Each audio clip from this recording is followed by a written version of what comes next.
Hi, my name is Chung Dha, and I want to talk about the 600D that has been announced a week ago. I don't have it at the moment, but you can pre-order it at the moment.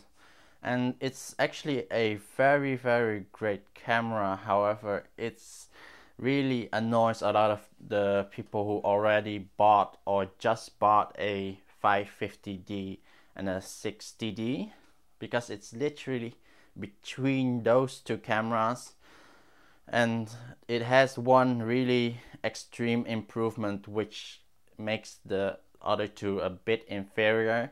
However, I have to say the 550D is at the moment the best camera because it has the magic lantern, it has the focus peaking, it has all kinds of extreme nice functions to help you with filming and setting the white balance and all kinds of stuff.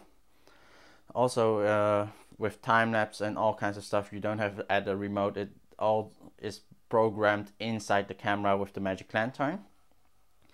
However, there is a function in the 600D that makes the 60D and the 550D in filming a bit inferior, because it has the digital zoom which keeps the resolution of full HD. What this means, you can actually literally use just one lens for a whole event and don't have to change to a zoom lens, which is making it a very great event camera. Even though, yeah, there's like the time limits and all kinds of stuff, which, yeah, is a slight problem until the magic lantern guys are able to hack it. But the function, also the magic lantern guys are looking into it if they can also try to make or reproduce the zoom function in the 550D. If it's possible, it's a very great function. However, yeah, to explain why the digital zoom makes it a better camera is, if you want to film at night and at events or low light events, it's a lot of problem or to get enough light into your camera.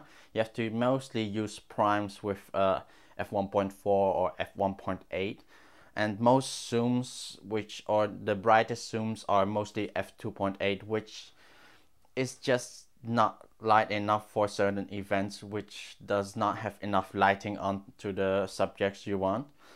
So an f1.8, I have here on my camera a 28 f1.8. It's a very nice wide enough lens, so I can stay close to the subjects and also don't have enough space for people to pass in front of me, and just keep the distance really close to the person I'm interviewing or filming. And also, if I step few meters back, I get a nice wide angle. But the problem is, if I want to shoot something which is far away, if there's like a big podium, I have to stand really far away, then I have to really fastly change my lens into with a zoom lens or the 70 200 f2.8. However, yeah, and then also crank up the ISO value, which causes a lot of noise. And with a digital zoom, I can use my 28 f 1.8 the whole time and just film the whole event, and then also get the nice wide shot and zoom in digitally. And it actually also said it's a smooth zoom, so it's not a jump zoom from one to the other. It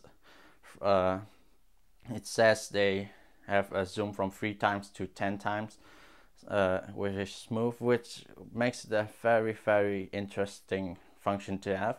However, I'm not really sure if you want to have a 10 times zooms, because it's really close up. But 3 times zooms is already enough, because that will change my lens into a close to 75 mm lens, or actually 3 times zooms is more or less a 90 or 80 mm lens.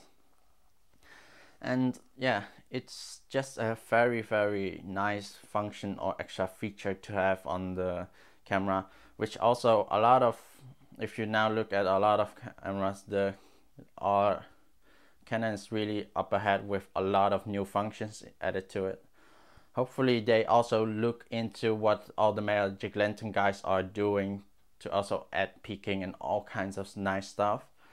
However, I have to say, yeah, for filming at the moment, really the 600D is the better camera. I also have to say it's like the added articulated screen for events and for shooting high angles or crazy low angles. It's just really helpful to film with it. At the moment, yeah, if you have a 550D, you are really missing it.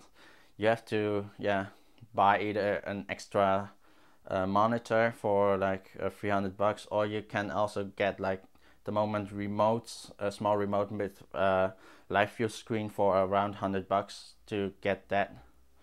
However, yeah, at the moment the 550D is a bit more powerful with a lot of added functions, with all nice Kelvins and all kind of things. However, the 60D is really something to look forward to, and yeah, at the moment for filming it's a bit pissing off all the guys who has the 60D, but I'm looking forward to see a lot of people using the 600D, and I might step over from the 550D to the 600D, because really I'm missing the articulating screen on my camera really a lot, because if I want to shoot a high angle, I have to stand on a chair with a high tripod and all kinds of things, and instead of just setting the tripod at the highest and then stand under it and then just looking at the screen when it's flipped, so I can stand under it and look up at the screen instead of or I can try to invent something to do it. However, yeah, the 600D is a very, very great camera with one great new function. For the rest, it's basically the 60D and then removed the top LCD and then added a nice extreme function, making it more powerful. I'm not sure if Canon is going to release a firmware with that digital zoom for the other cameras, maybe for the 60D, so that people won't get annoyed from why is it missing from this camera and on the smaller camera it's there, and maybe also on their top range the 5D Mark II. However, yeah, they might release a 5D Mark II soon, so hopefully they do, and I would look really forward to the 5D Mark III. If they release it soon, I'll probably want to save up all my money and try to get that one instead, because the 5D Mark II is really getting old and it's actually the oldest camera in the whole range. However, it's still a great camera, but yeah, it's just missing all kinds of features at the moment. So that was my thoughts about the 600D, and hopefully you find it interesting. So see you next time. Bye.